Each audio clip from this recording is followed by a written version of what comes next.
Hello friends, Mahanadi அடுத்து வர எபிசோடில் என்ன நடக்கலாம் அப்படிங்கிறத பற்றி பார்க்கலாம். இன்றைக்கான எபிசோட்டாக இருக்கட்டும், இன்றைக்கி வந்து ப்ரொமோவாக இருக்கட்டும், ஸ்டோரியை ரொம்பவுமே இரிட்டேட் பண்ணுற மாதிரி தான் இருக்குது. ஏன்னா பிரவீன் சார் வந்து ஏற்கனவே ஈரமான ரோஜா அந்த மாதிரி சூப்பரான நாடகம்லாம் டைரக்ட் பண்ணவர்.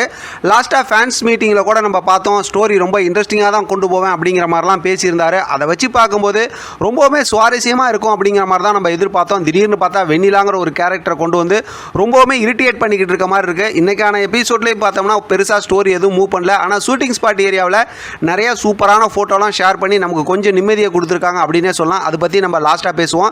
இப்போதைக்கு நாளைக்கான எபிசோடில் என்ன அப்படிங்கிறது நமக்கு இன்றைக்கி பார்த்த ப்ரொமோவில் தெரிஞ்சு போச்சு. ஏன்னா மறுபடியும் பார்த்தோம்னா காவேரி விஜய் ஃபோன் பண்ணலேன்னு ரொம்பவுமே அப்செட்டில் இருப்பாங்க. அந்த டைமை யூஸ் பண்ணி ராகினி ரொம்பவுமே இரிட்டேட் பண்ணிட்டு இருப்பாங்க. ஏற்கனவே காவேரியோட ஃபோனில் விஜயோட நம்பரை அவங்க வந்து என்ன பிளாக் பண்ணிட்டாங்களா என்னங்கிறது புரியல. ஏன்னா விஜய் வந்து ஹாஸ்பிட்டலில் சொல்லிட்டு கிளம்புறாரு.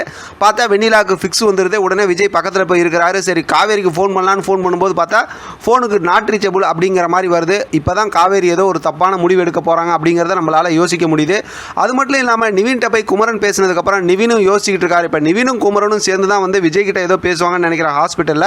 ஏன்னா அப்படிப்பட்ட ஒரு ஃபோட்டோவும் நம்ம ஏற்கனவே சமூக வலைதளங்களில் வந்ததை நம்ம பார்த்தோம். ஷூட்டிங் ஸ்பாட் ஃபோட்டோ போட்டிருந்தாங்கல்ல, நிவினும் குமரனும் ஹாஸ்பிட்டலில் இருந்தாங்க. விஜயும் பார்த்தோம்னா அதே மெரூன் கலர் ஷர்ட்டு தான் போட்டிருந்தாரு. சரி, இன்னும் நம்ம கதைக்கு வந்தோம் அப்படின்னா அடுத்த விஷயமா என்ன நடக்கிறதுக்கு வாய்ப்பு இருக்குன்னா, ஒரு கட்டத்தில் கோவப்படுற காவேரி வீட்டில் சொல்லாமல் எங்கேயோ வெளியில் கிளம்பிடுறாங்க. அநேகமாக பார்த்தா ஏற்கனவே அதாவது பழைய ஃபோட்டோ ஷூட்டிங் ஸ்பாட் ஏரியாவில் பார்க்கும்போது காவேரி குமரன் இவங்கெல்லாம் பார்த்தா அவங்க கொடைக்கானலுக்கு போன மாதிரி ஃபோட்டோலாம் வந்துருந்துச்சு. கங்காவும் போயிருந்தாங்க. அதனால் பார்த்தா இவங்க கொடைக்கானலுக்கு தான் போயிருப்பாங்கன்னு நினைக்கிறேன். அங்கே அதாவது இவங்க வீட்டுக்கு போனாங்களா குமரன் வீட்டுக்கு போனாங்களான்னு தெரியல. இவங்க அந்த மாதிரி கொடைக்கானலுக்கு போயிடுவாங்கன்னு நினைக்கிறேன். விஜய்க்கு வந்து இந்த விஷயம் எப்போ தெரிய வரும் அப்படிங்கிறது தான் அடுத்து வர ஸ்டோரியாக இருக்க போது. ஆனால் எது எப்படி பார்த்தாலும் இது ஒரு பெரிய ஒரு குழப்பமாக ஒரு மாதிரி நம்மளை தேவையில்லாமல் அதாவது மென்டல் டார்ச்சர் பண்ணுற மாதிரி எமோஷனல் பிளாக்மெயில் பண்ணுற மாதிரி தான் இருக்குது இந்த ஸ்டோரியை பொறுத்த வரைக்கும். ஏன்னா இந்த ஸ்டோரியை ரொம்ப ஸ்மூத்தாக கொண்டு போகலாம்.